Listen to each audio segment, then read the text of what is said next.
Hi, நான் உங்கள் நல்லாஜி பேசுகிறேங்க. உங்கள் அனைவருக்கும் இனிய காலை வணக்கம்.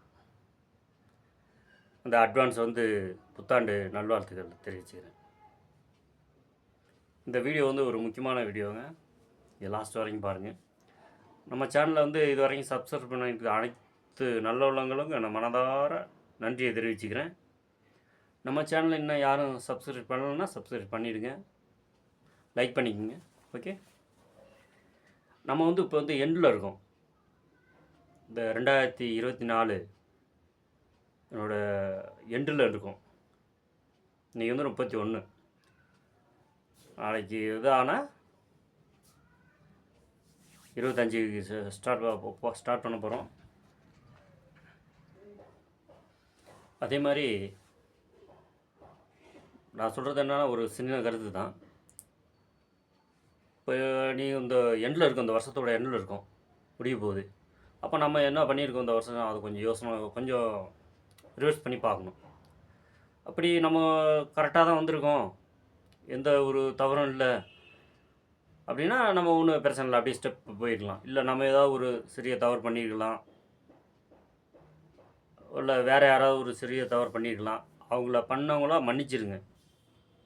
அப்படியே தவறு நீங்கள் பண்ணியிருந்தீங்கன்னா தயவுசெய்து எதுவுமே கூச்சப்படாதீங்க. அந்த நம்பர்கிட்டயே நீங்கள் மன்னிப்பு கேட்டுருங்க. நான் செஞ்சது தப்புங்க, இனிமேல் நான் செய்ய மாட்டேங்கன்னு சொல்லி மன்னிப்பு கேளுங்க. ஒன்றும் தப்பு கிடையாது. அது யாராக இருந்தாலும் சரி, நீங்கள் இப்போ லேடிஸாக இருந்தாலும் சரி, உங்கள் வீட்டுக்காரர்கிட்ட மன்னிப்பு கேட்கலாம், அது ஒன்றும் தப்பு இல்லை. அதே மாதிரி உங்கள் ஒய்ஃப்கிட்ட நீங்கள் ஏதாவது ஒரு தப்பு பண்ணிட்டு இருந்தீங்கன்னா உங்கள் ஒய்ஃப்கிட்ட மன்னிச்சிருங்கன்னு சொல்லிட்டு கேட்கலாம். அதெல்லாம் ஒன்றும் தப்பு கிடையாது. ஏன்னா அது லென்த் ஆகிட்டே போகக்கூடாது. அது முடிக்கணும். எதிர்பார்ந்து அடுத்த வருஷம் மிக நல்ல ஹாப்பியாக ஹேண்டில் பண்ணணும். அதுக்கு ரெடியாகி கொண்டு போகணுங்க. தவறு செய்யாத மனிதன் யாருமே இருக்க முடியாது. அதாவது தெரியாமல் கூட பண்ணியிருந்தாலும் சரி, அதை திருத்தி கொண்டு போகலாங்க, தப்பு இல்லை. அந்த தவறோடைய வாழ்க்கையை கொண்டு போனால் தான் அது மிகப்பெரிய தவறாயிடும். நீங்கள் நல்லா தவறு பண்ணுறவங்களாம் நல்லா கேட்டு பாருங்கள். அது சிறிய தவறாக இருக்கும்போது அதை கண்ட்ரோல் பண்ணியிருந்தாங்கன்னா கண்ட்ரோல் பண்ணிக்கலாம்.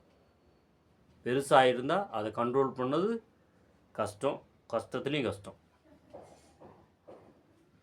அதே மாதிரி உங்களுக்கு தீய பழக்கம் ஏதாவது இருந்துச்சுன்னா அதை முடிச்சா கம்மி பண்ணுங்கள். அதையும் முடிஞ்சுன்னா விட்டுருங்கிறது நல்லது, பெஸ்ட்டு.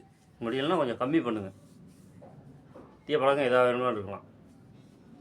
பீடி சிகரெட்டு குடிக்கிறது இருக்கலாம், மது அருந்துறது இருக்கலாம்,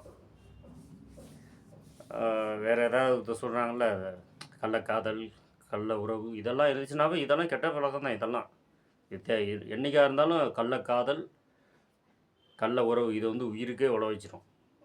பேப்பரெல்லாம் எத்தனை பேர் பார்க்குறீங்க, படிக்கிறீங்க.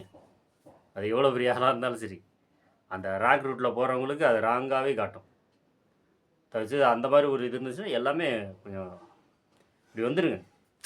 முடிஞ்சாவது தெரிஞ்சோ தெரியாமையோ அதில் விழுந்துருப்பீங்க, அதை மீண்டு வந்துடுங்க. அதே லைனில் போயிட்டே இருக்க வேண்டாம். நீங்கள் அதை நோக்கி போயிட்டே இருக்கும்போது உங்களுக்கு எவ்வளோ தூரம் நீங்கள் அதை நோக்கி போயிட்டுருக்கீங்களோ அவ்வளோ தூரம் எதிர்ப்பும் உங்களுக்கு பயங்கர பின்விளைவுகளும் இருக்குன்றதை புரிஞ்சுக்குங்க. அதனால் அதே மாதிரி காசு யாராவது கடன் வாங்கியிருந்தீங்கன்னா கொடுத்துருங்க. தயவுசெய்து ஃபோன் பண்ணாலும் எடுக்காமல் நிறைய பேர் இருக்காங்கன்னு சொல்கிறாங்க.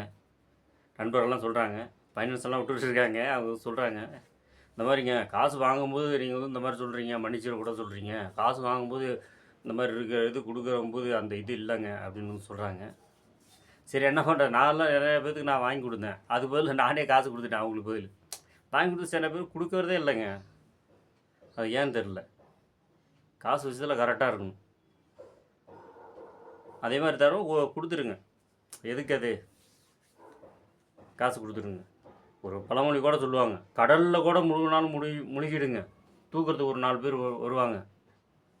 ஆனால் கடனில் முழுகிடாதீங்க, உங்களை தூக்கிறதுக்கு யாருமே வரமாட்டாங்க அப்படின்னு சொல்கிறாங்க. தேவையில்லாத நல்லா ஹாப்பியாக இருக்கணும். இந்த வருஷத்தோடு எல்லாத்தையும் அதை முடிச்சுட்டு ஏற கட்டிடுங்க.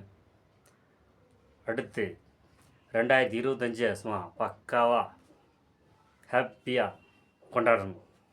அதனால் அட்வான்ஸ் புத்தாண்டு நல்வாழ்த்துக்கள் உங்களை அனைவருக்கும். நம்ம சேனல் இன்னும் யாரும் சப்ஸ்கிரைப் பண்ணலாம், சப்ஸ்கிரைப் பண்ணிடுங்க. நம்ம வீடியோ இன்னும் நிறைய வீடியோ போட்டிருக்குங்க. 800 வீடியோ வேணால் போட்டிருக்கேன். ஸ்பீச் அந்த மாதிரி பேசின வீடியோவும் அதுவும் நிறையா இருக்குது. ரீல்ஸும் போட்டிருங்க. அது உள்ளே போய் பாருங்கள். நம்ம சேனலை சப்ஸ்கிரைப் பண்ணலன்னா சப்ஸ்கிரைப் பண்ணிடுங்க. இந்த நியூ இயருக்கு நீங்கள் கொடுக்குற கிஃப்டாக கூட இருக்கட்டும், லைக் பண்ணுங்கள் நம்ம சேனல். ஓகேங்க. இது வரைக்கும் நம்ம சேனலை பொறுமையாக பார்த்ததுக்கு மிக நன்றிங்க.